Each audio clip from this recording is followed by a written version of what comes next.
Hi! Today I would like to show you how you can transfer files from an Android device to BLACKVIEW A70. Firstly, go into Play Store on both of them, click on the search bars and type in Send Anywhere. Then install this free app from this developer and tap on Open. From this screen here, you need to tap on, firstly I accept, then confirm, continue and allow. Now do exactly the same on an Android. And finally select Receive on BLACKVIEW. Then tap Send on an Android device and finally tap on all of those dots. Then select Send. This way you can choose all of your files and transfer them later on. It will take a long time, so I will go with only one photo. Choose Send and tap on Got It. On BLACKVIEW, tap on No Thanks and close this window. As you can see now, we have the connection ways.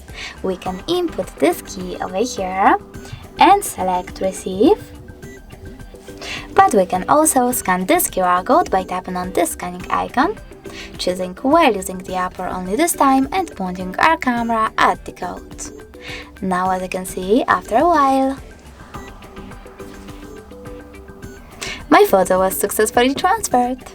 Thanks so much for watching. If you enjoyed this video, smash that like button, comment and definitely subscribe. Bye!